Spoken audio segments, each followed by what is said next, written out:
Bismillahirrahmanirrahim. Assalamualaikum warahmatullahi wabarakatuh.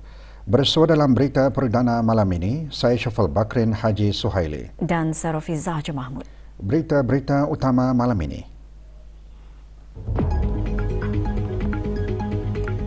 Kebawah Duli Yang Maha Mulia Paduka Seri Baginda Sultan dan Yang di-Pertuan Negara Brunei Darussalam bertitah mencadangkan untuk menetapkan sasaran perdagangan baharu yang boleh dilaksanakan antara negara Brunei Darussalam dan Vietnam.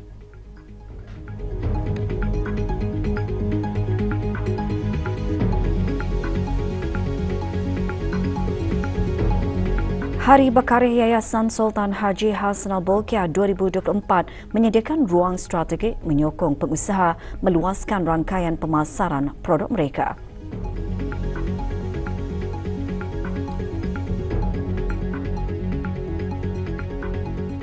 Kebawah Duli Yang Maha Mulia Paduka Seri Baginda Sultan Haji Hassanal Bolkiah Muizzaddin Wad Daulah Ibni Almarhum Sultan Haji Umar Ali Saifuddin Saadul Khadiruddin Sultan dan Yang di-Pertuan Negara Brunei Darussalam berangkat menghadiri majlis perjumpaan dua hala bersama Tuan Yang Terutama Loh Huang, Presiden Republik Sosialis Vietnam bertempat di The Western 5 Hotel and Convention Center.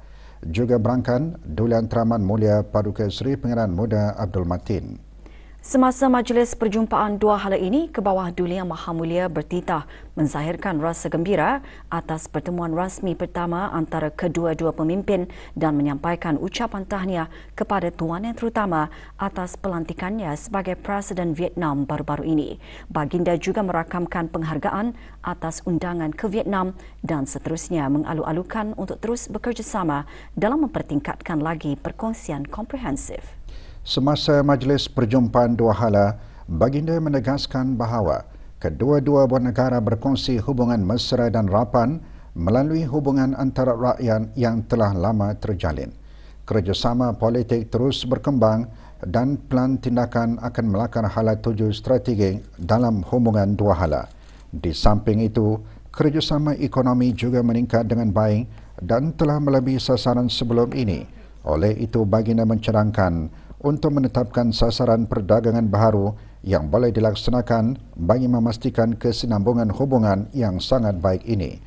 Akhirnya, Baginda menyampaikan sokongan kepada Vietnam selaku hos APEC 2027.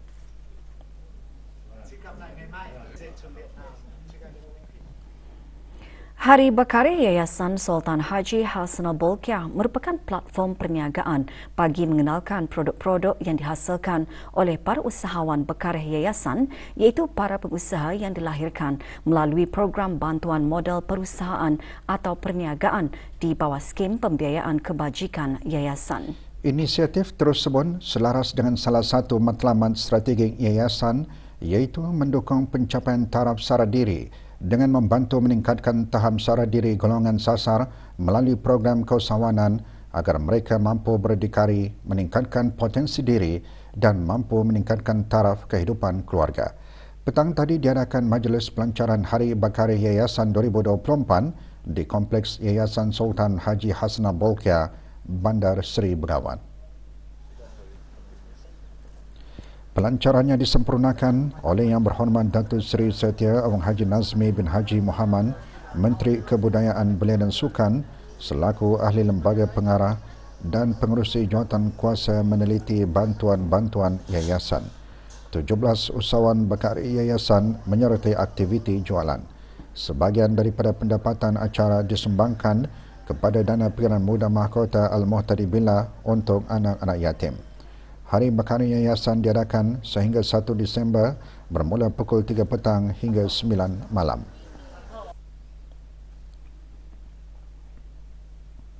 Seorang soldadu Nur Ashikin binti Hamdan daripada Jabatan Arah Perisikan Kementerian Pertahanan memeluk agama Islam pada satu majlis pengislaman yang diadakan petang tadi. Acara berlangsung di Kampung Pengkalan Dong, daerah Tutong.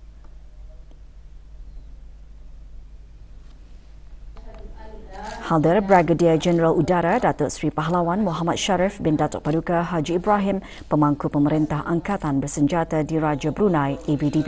Juga hadir Yang Berhormat Awang Haji Muhammad Daniel alias Tekpin bin Yaakob, Ahli Majlis Mesyuarat Negara. Majlis dikendalikan oleh para pegawai Pusat Dakwah Islamiah Daerah Tudong.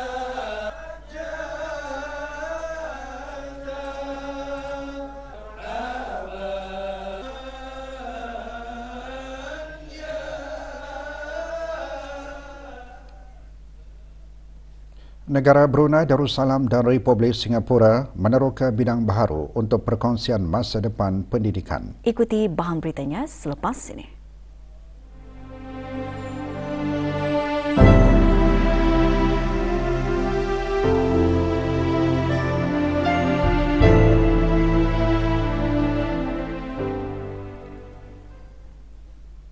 Mesyuarat kumpulan kerja bersama kali ke-14 antara Kementerian Pendidikan Negara Brunei Darussalam dan Kementerian Pendidikan Republik Singapura berfungsi sebagai platform untuk membincangkan perkembangan pendidikan utama, menilai kerjasama yang berterusan serta meneroka bidang baru untuk perkongsian masa depan dalam pendidikan.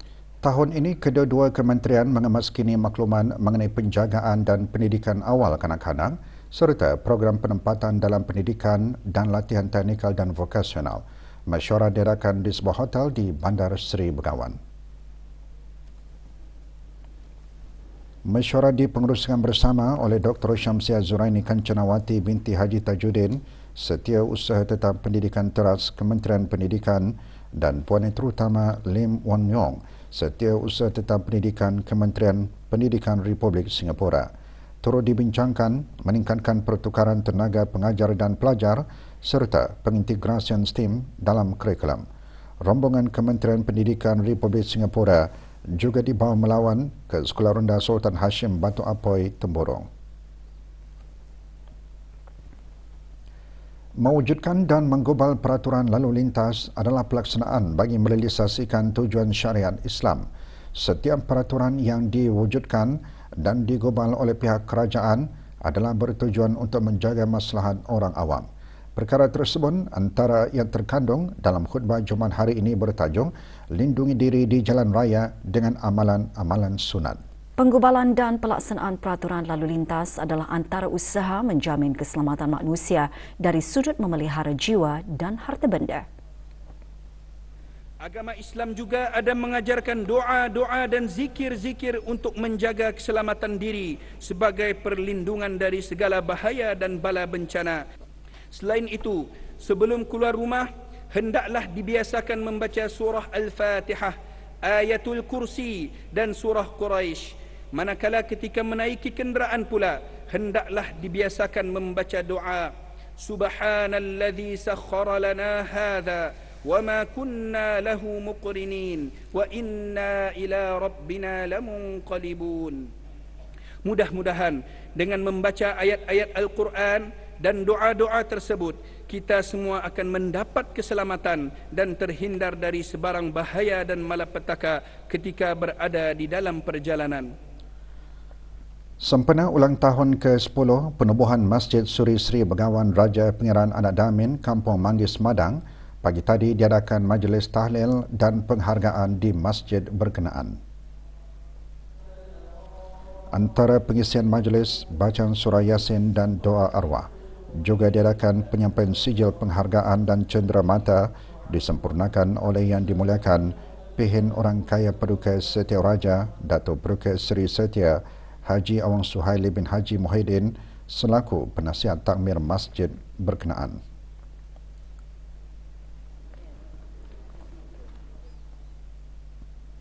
Bagi memberigakan peranan perancangan guna tanah dan kawalan kemajuan ke arah pembangunan mampan, Jabatan Perancang Bandar dan Desa mengadakan pameran sempena sambutan Hari Perancangan Bandar Sedunia. Pameran diadakan sehingga Ahad ini di Pusat Membeli Belah Times Square, Berakas. Pameran antaranya mengadakan interaksi dua hala yang memberi peluang kepada orang ramai untuk mengajukan soalan mengenai proses permohonan kemajuan atau mendapatkan nasihat perancangan. Juga dipamerkan draft skim perancangan bagi kawasan komersial QLab dan Jaya Setia serta buku garis panduan dan piawaian perancangan baru.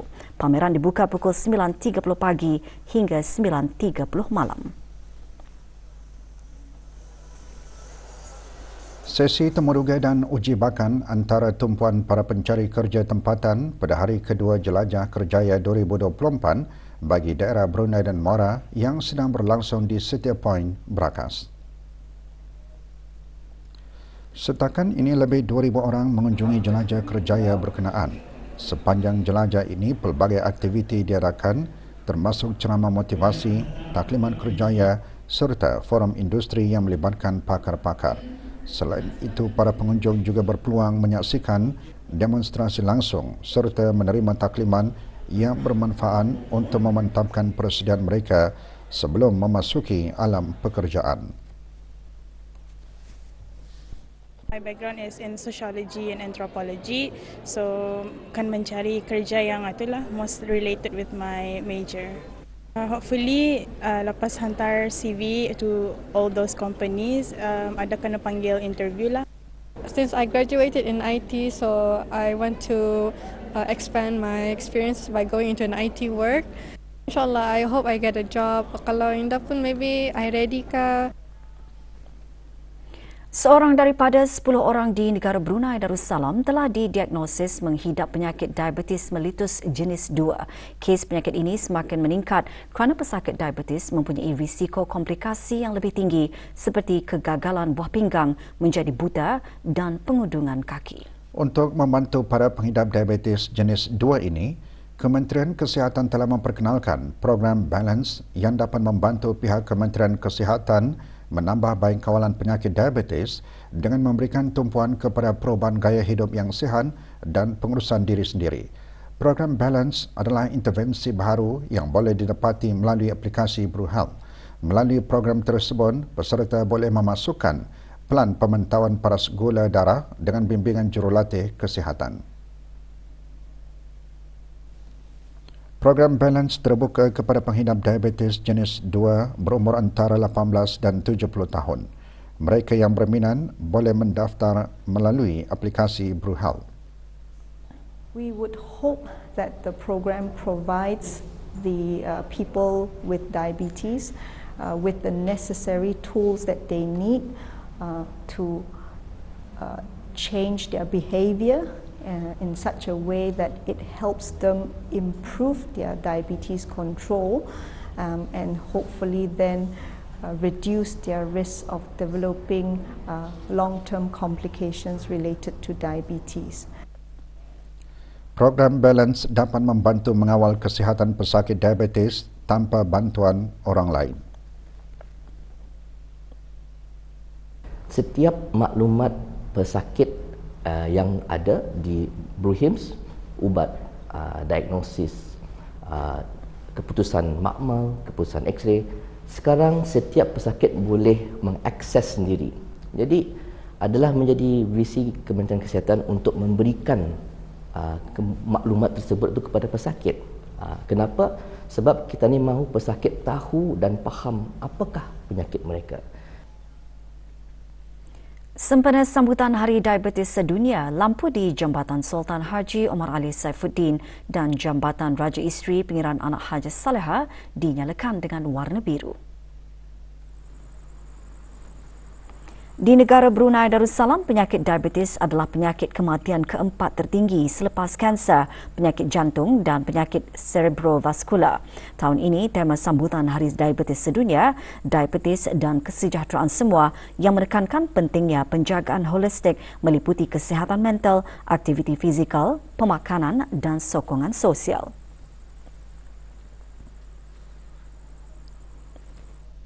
Pusat Standard dan Akreditasi Brunei Darussalam, Kementerian Kewangan dan Ekonomi mengadakan bengkel piawaian pertubuhan antarabangsa ISO bagi kecekapan makmal perubatan. Bengkel diadakan baru-baru ini di sebuah hotel di Gadong. Diadakan dengan kerjasama Jabatan Standard Malaysia, Kementerian Pelaburan, Perdagangan dan Industri, bengkel diadakan sempena Hari Akreditasi Sedunia. Ia bertujuan mempromosikan budaya kerja berkualiti bagi makmal perubatan tempatan dengan melaksanakan sistem pengurusan kualiti makmal berlandaskan ISO selain mengekalkan piawaian kecekapan teknikal. Perkhidmatan pesanan ringkas bagi mendapatkan keputusan penilaian sekolah rendah PSR bagi tahun 2024 akan dibuka bermula esok. Keputusan peperiksaan hanya akan dihantar kepada pelanggan melalui SMS setelah mendapat kelulusan daripada Jabatan Peperiksaan Kementerian Pendidikan untuk mengeluarkan keputusan tersebut. Pelanggan akan dikenakan pembayaran RM3 bagi setiap keputusan yang diterima. Bahagian Industri dan Ekosistem Perniagaan melalui Unit Sukatan dan Timbangan Kementerian Kewangan dan Ekonomi akan melaksanakan kerja pemeriksaan dan penelitian bacaan ketepatan ke atas alat sukatan jenis pam minyak di stesen minyak. Mengambil kira keselamatan dan kesejahteraan orang ramai serta para tenaga kerja yang terlibat sepanjang kerja pemeriksaan dan penelitian tersebut, stesen-stesen minyak berkenaan ditutup selama 2 jam bermula pukul 9 pagi.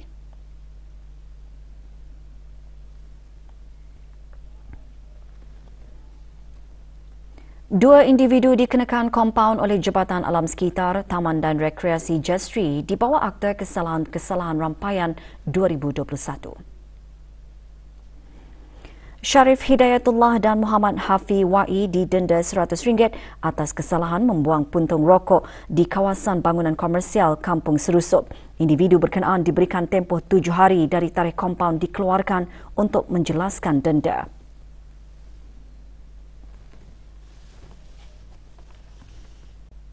Yakin Football League pagi tadi mengadakan Yakin Youth Inter-School Futsal Tournament 2024. Majlis pembukaan kejohanan berlangsung di Kompleks Sukan Universiti Brunei Darussalam UBD. Disertai oleh 8 pasukan, kejohanan menyediakan platform kepada pemain peringkat akar umbi berusia bawah 11 tahun bagi mengembang kemahiran asas dan membantu menggilam serta melahirkan pemain yang berpotensi dari peringkat awal. Kejohanan disokong oleh PIBG Yayasan Sultan Haji Hassanal Bolkiah.